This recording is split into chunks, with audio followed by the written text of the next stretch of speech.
Hello Virgo, welcome to your February 2018 astrology forecast. This is for Virgo rising, Virgo moon and Virgo sun sign. I'm Anushka. Right, so let's get on with it. This month we don't have a full moon. We had two last month. I think we are all still putting the pieces of that together and still floating on that energy, and that's going to play out. Those eclipses are going to play out over the next 6 months, so I think it's a good thing we don't have a full moon, because I think we've had enough lunar energy for 1 month, and yeah, we're still riding those waves, so that's cool. It doesn't mean that there isn't a lot of activity going on this month. We have got a partial solar eclipse happening for you in your 6th house, but first of all, let's just go on to talk about what's going on with you right now. Okay, so these eclipses have been happening in your 12th and 6th house. It's been about your health, it's been about your day-to-day routine, but at the same time it's also been about your spirituality. It's been about the unfathomable. It's been about it's also been about your things that you're dependent on, the things that you might, self-undoing, the things that you do that aren't necessarily the best for yourself. It's also about self-expression and not caring so much about what other people think, about following your own guidance, following your own heart. Okay, so that's why those eclipses have been taking place. And Jupiter is in your third house. And I like this. I'm a Virgo rising myself, so I'm really feeling this. And the way you handle your communication is scorpionic in flavor, because Scorpio rules that third house, so you like to get to the truth. You see straight into the center of things, and you cut past all the bullshit. You're very good at reading situations and people and knowing what's going on in terms of the subtext, of what people are actually saying. But Jupiter's here now, so this is great energy for those of you who want to teach, who want to communicate your ideas, who have a cause that you believe in, that you want to put out into the world. This is great energy for that. If you're writers, this is great, great energy for expressing yourself, which is fantastic, because like I said, these eclipses are happening in Leo and Aquarius and Cancer now, shifting to Cancer and Capricorn. They will be anyway. And Leo is about self-expression, so I feel like a lot of you are getting the confidence to believe in what you say and to believe in yourself. Don't forget the third house also rules courage, so Jupiter is expanding your sense of courage, your sense of drive, your ability to pick yourself up off the floor after a fall and to keep on going. And I love this, Virgo, because so many of us have had a tough time, and you've gone through quite a relationship oriented few years, and it's been quite how can I put it, I think it's been really tough on Virgos. I'm not just saying that because I'm a Virgo rising, but I know it has been quite tough on Virgos, and gone from quite a private dwelling, and now you're starting to kind of come out a bit more, and we're going to see Virgos start to emerge a lot more, as we are a few other signs, but Virgos are definitely one of the ones that I'm seeing over the next few years you're gonna start emerging a lot more. We're gonna hear what you've got to say a lot more, and we're likely to see a lot more Virgos taking positions of authority and leadership. So I really like this for you. So that's what Jupiter's there doing for you in your third house. Sorry, I should have turned my phone off. Let me put it on silent. This is so unprofessional. Pardon me. So that's what it's doing for you. It's making some really lovely aspects to your personal planets in the 6th house. So for a lot of you, I feel like, we enter this month with the Sun, Mercury and Venus in your 6th house. So this has had a lot of you focusing on your day-to-day routines, your health habits, maybe even your pets, and the job that you do. If you work for somebody else, I feel like you've been maybe giving a bit more of yourself. People have probably noticed a bit more buoyancy in you. You've probably been a bit more optimistic and a bit happier on the job and willing to give of your time and quite communicative. So likely this has worked out well for those of you who are employed by somebody else. Also, I feel like a lot of you would have been putting energy into health routines and health matters. Now, I know Virgos are known for being health obsessed, but that's not necessarily the case. It depends on the rest of your chart. But certainly for those of you who might have put off things health-wise that you knew you needed to do, I feel like this last month has seen you start to get on track health-wise, and you'll continue to do so, I believe. So There's this really good, you know, really positive energy. Your ruling planet, Mercury, is having quite a few conversations, as he always does, and he's talking to Jupiter, and you know, you're feeling a sense of expansiveness in how you communicate, and you're feeling a sense of, you know, optimism as well. I would just watch out for, there are a few days, 13th is one of them, where you just want to watch out for perhaps saying too much at the workplace, or, you know, using that acute sense of, you know, you have this ability to be able to cut to the truth. Just be aware that there's a time and a place, and if you do work for someone else, just, you know, just maybe curb your communications. I don't want to say don't be yourself, but there could be a larger than life quality about how you come across, and you could end up kind of maybe saying something that afterwards you think, ugh, maybe I shouldn't have said that. You know, people don't need to know everything that we see and that we perceive about them. So that's the only thing that I would guard against in that sense. But, you know, the energy has been in that 6th house, and it will shift later on in the month into your 7th house, which I'll go on to talk about more. But first, let's look at the aspects that we've got going on. So Venus is there in that 6th house, like I said, you're feeling a sense of emotional fulfillment, and you're probably feeling a little bit more bouncy and jovial, and probably receiving a bit of recognition on the job. And I feel like you're getting a lot of enjoyment out of making sure that you're taking care of yourself physically. So if you're getting up in the morning and you're exercising, and you're doing things to nurture yourself and to look after your health and your body, that, I know that it's obvious that will make you feel good, it'll make anyone feel good, but at this point, at this time of the year, you're really it's really benefiting you. It's one of the best things that you can be doing at this time of the year, is really looking after your health, and really making sure that you're like looking after your body and exercising and really caring for yourself. And you'll get you'll get a sense of fulfillment out of it, and a sense of pride out of making sure you're doing that. On the 10th, then, Venus goes into your 7th house, into Pisces, where I feel like for a while, you know, especially for you single Virgos, I don't feel like you've been that interested in relationships. But now you're gonna maybe start thinking about, okay, maybe I should perhaps put myself out there, and you can start thinking about connecting to people more on a one-to-one level. I feel like a lot of you, the focus has been on you and concentrating on what you need to do. And so for those of you as well who are coupled, you might have been busy on the job, you might have been busy with other things, and now the focus will start to come more towards your partner and your partner's needs, and those kinds of things. So we have on the 14th, obviously that's Valentine's Day, and on the 15th we have the new moon happening in your 6th house, which is a partial solar eclipse. So this is once again that energy of it's the workplace, it's health, it's pets, it's your day-to-day routine. I feel like you've been working on this area, and it might be that you start to see some really lovely results, especially if you've been working out a lot, or if you changed your health habits somehow in a positive way, or you've just been giving a bit more focus to the job, or giving a little bit more at work. I feel like there's a certain unveiling that's going to happen, if you see what I mean. It's a partial solar eclipse, so I don't expect it to be huge, but it can play out in all sorts of ways. But it's almost like, as a result of these energies and these efforts you've been putting in, you start to see yourself anew. So whether that's that you suddenly realise, oh my goodness, I've lost however many pounds, or I've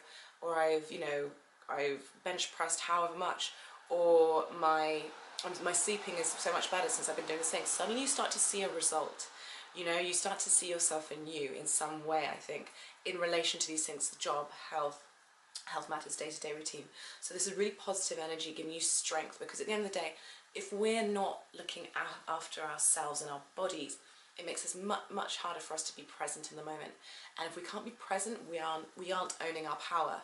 And I've been very much focused lately on power, and not power over others, but self-power, and the power that we hold within ourselves. We have so much of it, but so many of us fritter it away, whether that is the thoughts that we're thinking, the arguments we get into, the things that we do, the things that we take into our bodies, you know, every single moment is an expenditure of energy somehow.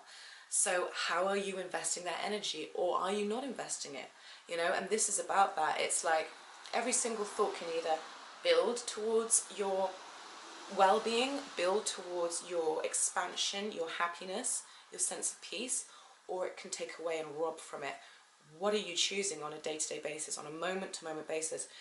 When we're looking at, when we're aware of that, when we're aware of how powerful we are in every single moment, it makes us want to take care of ourselves. It makes us want to take care of our bodies. It makes us want to be present, because then we're able to really own our power.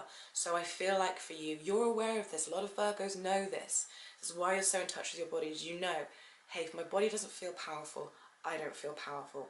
But I feel like it's almost like you're taking this one level deeper. Do you know what I mean? And for those of you who maybe haven't, you're starting to get on this track now. So it's awesome. Welcome to the club. Right. So on the 15th as well, Mercury is going to be sextiling Uranus in Aries, in your 8th house. So this to me is, you know, this could be some interesting kind of, especially with this new moon, you know, Uranus is surprising, it's the unexpected, it's kind of genius energy, it's unconventional, and it's sextiling Mercury. So this to me speaks to what I was just saying. It's like a change in your thinking, a change in your perspective of yourself, a change in your perspective of yourself as a result of these efforts you've been making every single day in order to self-improve. So it's almost like it's kind of like, you know, or it might be that you get a new idea as to how to even better self-improve, or how to innovate your day-to-day routine, your health habits, in such a way that will impact them even more powerfully, you know. But certainly this is about your health, this is about how you feel in your physical body, it's about your day-to-day routine, and it's also about your work environment too. Right, so also we have personal plans, all, like I said, moving into Pisces, which can make communication a little bit, it makes us a lot more empathic, a lot more compassionate. It's a lot more about listening and connecting to our emotions and feelings. You're a Pisces when it comes to your 7th house, and you know everything that comes with. It's beautiful, but at the same time it can be wildly confusing and enmeshing. But you kind of, you know this energy, and you're kind of, I feel like a lot of Virgos are alright with, Virgo risings anyway, are alright with this. But for those of you who aren't Virgo rising, you know, Mercury is your ruling planet. Just be aware that when Mercury moves into Pisces, the thinking can be a little bit more intuitive, a little bit more daydreamy, a little bit more creative, and it's less logical, less about the details, which you could find frustrating. I wouldn't try and fight the energy, because everyone's going to be feeling this and you don't want to go against the grain. I would just say the best way to handle it is to, especially if you're creative, utilize the creative energy that's there, because Neptune will conjunct Mercury, it will also conjunct Venus, so there could be some profoundly beautiful creative ideas that you come up with. So if you are creative, that's a great way to utilize the energy. If you're not creative, then just go with it, you know, use it as a time to learn about other people, to be a bit more compassionate, not that you're not already, but to be a bit more understanding, to listen and to relate in that sense. But it can make communications a little bit hazy and a little bit wishy-washy, so just be aware of that. Don't expect people to necessarily be where they say they will on time. Don't expect them to necessarily give you clear answers. You know, just as long as you know that, then you know how to deal with it and you're not going to get too frustrated. The Sun also, of course, goes into into Pisces on the 7th, and so, you know, now the focus starts to become on relationships, one-to-one relationships, and I feel like some of you have the potential to meet somebody quite interesting who could be, especially if you're single, who could be there's opportunities, let's just say, for somebody who is a good match, and a relationship that could go quite far, because Saturn's in your 5th house. You know, Saturn and Pluto are in your 5th house, and although you might have felt like Pluto has been causing havoc in some ways, it's been transforming your idea of how you enjoy yourself. It's been transforming your idea of how you transforming your self-expression, transforming your confidence, your creativity. Children, relationships with children has been transforming those, and Saturn's moved in here to give it some structure. It's almost as though Pluto's done so much work here and Saturn's gone, okay, fantastic, you've deconstructed all of this, you've turned that upside down, you've transformed them, now I'm going to step in, and because there's only so much destruction that can go on before we have to start constructing and putting and building again. So now Saturn comes in and says, okay, now, well done Pluto, you've done all this work, now I'm going to come in, I'm going to give it some form, some structure. They've been broken down enough, they've been ripped open enough, and all of the things they didn't need have been, you know, chucked away enough, and now it's time for us to rebuild this area of them in a way that is firm and solid. So this will see some of you, you know, like I mentioned before, taking creativity very seriously, taking your hobbies seriously and turning them into businesses, and you have a lot of support for that. So go for it, please do. You can have a lot of success with that, and you can have an impact, a powerful impact with businesses there. But this will also, for some of you, see, I feel like this month could be potential for a new romance to come in. Neptune's been there in Pisces. It's been difficult. I think a lot of you have experienced issues of codependency in your relationships. You've experienced issues of maybe falling for people who had alcohol problems or drug problems or dependencies in some ways, or in some ways where there was an element of them that was kind of like, oh, not maybe an outcast, or they had some sort of defect, which is a horrible way to say. It's horrible, isn't it, to say someone has a defect, but you know what I mean. In some way, you know, you've been attracting relationships, for those of you who've been dating, which they've had a certain amount of like martyrdom and sacrificial energy and confusion and emotional bleeding, and who am I, who are you, where do I begin, where do you end, and where are the boundaries? And it's been confusing, and there's been a lot of growth, but there's been a lot of growth here, you know, with Pluto there in the 5th. You've learned an awful lot about yourself, and now Saturn is like, okay, let's give this some structure, let's give this some form.